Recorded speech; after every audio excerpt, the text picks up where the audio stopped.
Selamat pagi dan salam guru penggerak.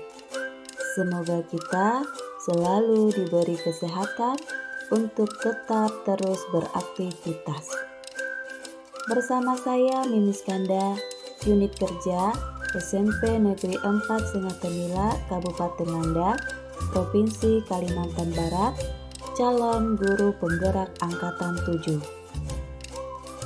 Pada kesempatan ini, saya akan memaparkan kesimpulan dan refleksi pemikiran Ki Hajar Dewantara pada tugas koneksi antar materi modul 1.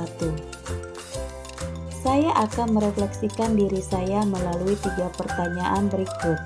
Yang pertama, apa yang saya percaya tentang murid dan pembelajaran di kelas sebelum saya mempelajari modul 1.1?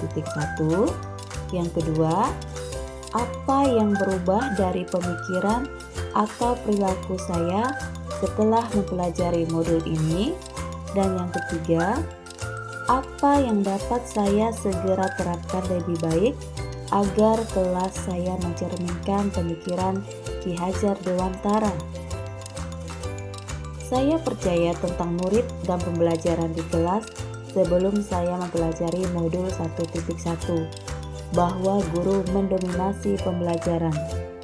Dalam pembelajaran, saya terlalu banyak berceramah dan siswa hanya duduk, diam, dan mendengarkan saja.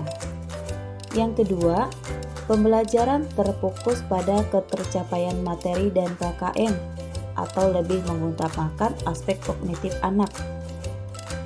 Padahal pendidikan bukan hanya soal mentransfer ilmu saja, tapi sejatinya ada aspek lain yang harus diperhatikan dalam belajar.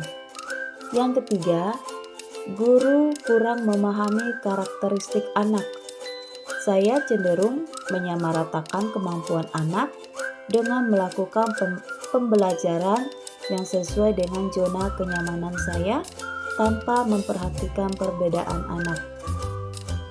Yang keempat, siswa pasif dan motivasi belajar siswa rendah. Saya sering merasakan saat menjelaskan materi, ada yang lesu, ngantuk, sibuk dengan dirinya sendiri, bahkan ada yang melamun.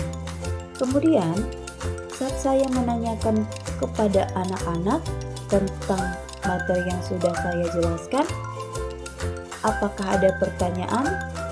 Mereka hanya diam saja. Dan yang terakhir, yang menjadi fokus utama saya adalah saya ingin merasa di dalam kelas itu suasana yang tertib, tenang, dan anak-anak yang memahami materi. Nah, berikut adalah gambaran bagaimana suasana kelas saya sebelum saya mempelajari modul 1.1 ini.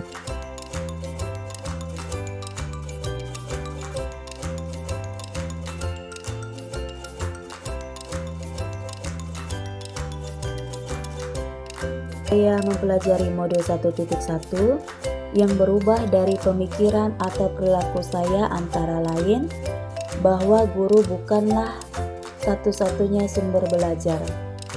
Apapun yang ada di sekitar kita bisa kita gunakan sebagai sumber belajar anak. Anak bebas memilih sumber belajar dari apa dan dari mana yang akan mereka gunakan untuk belajar. Tugas guru adalah menuntun, mengarahkan, dan membimbing anak mana yang baik dan mana yang tidak baik bagi anak. Yang kedua, pembelajaran yang berpusat pada anak. Anak akan menjadi lebih aktif karena terlibat langsung dalam proses pembelajaran sehingga mereka dapat mengkonstruksikan pengetahuannya. Dan yang ketiga, saya dapat lebih menghargai setiap karakteristik belajar anak, di mana bahwa anak itu, setiap anak lahir itu tidak sama atau berbeda. Dan setiap individu juga memiliki keunikannya masing-masing. Selain itu, setelah mempelajari modul 1.1 ini, juga dapat merubah perilaku saya. Di antaranya, seorang guru dapat mengemas pembelajaran secara menarik agar motivasi belajar siswa meningkat.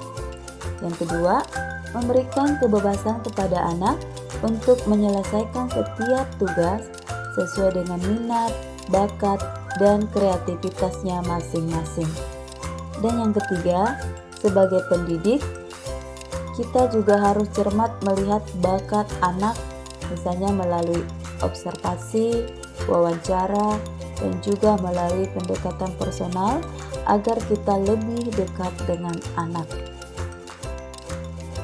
Kemudian, agar kelas saya mencerminkan pemikiran Ki Hajar Dewantara, penerapan yang segera akan saya terapkan di kelas diantaranya yang pertama, merancang pembelajaran yang interaktif dan menyenangkan dalam melibatkan peserta didik.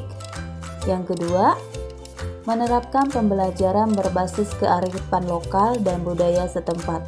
Hal ini penting kita terapkan kepada anak-anak saat ini, mengingat perkembangan IMTEK banyak sekali anak-anak yang hilang nilai-nilai kebudayaannya. Dan yang ketiga, menerapkan konsep merdeka belajar dan mengintegrasikan setiap pembelajaran dengan penyampaian profil pelajar Pancasila. Dan yang terakhir, pembelajaran yang mengutamakan aspek budi pekerti. Pembiasaan-pembiasaan baik akan selalu saya terapkan kepada siswa tentang bagaimana mereka bersikap agar menjadi pribadi yang lebih baik. Dan yang kelima, tidak lagi menuntut tetapi menuntun. Kita sebagai guru berperan sebagai among dalam penerapannya di kelas sesuai dengan pengajaran dan pendidikan dari Ki Hajar Dewantara. Kita dapat menerapkan pola asih, asuh, dan asah. Yang keenam, pembelajaran yang sesuai dengan kodrat alam dan zaman, bahwa kodrat anak adalah bermain, dan saya akan mengintegrasikan permainan dalam pembelajaran agar suasana kelas menjadi menyenangkan. Kesimpulan yang dapat saya sampaikan yaitu dasar-dasar pemikiran Ki Hajar Dewantara harus segera kita terapkan dalam proses pembelajaran di kelas ataupun di sekolah. Di antaranya, pendidikan adalah menuntun anak sesuai dengan minat dan bakatnya. Kemudian, pendidikan bukan hanya ilmu akademis saja, namun perlu penanaman budi pekerti yang baik. Dan ketiga, pendidikan sejatinya adalah berhamba pada anak. Demikianlah pemaparan saya tentang koneksi antar materi, pemikiran filosofi Ki Hajar Dewantara. Mohon maaf apabila ada salah kata dalam penyampaian saya. Salam dan tetaplah bahagia. Sampai jumpa.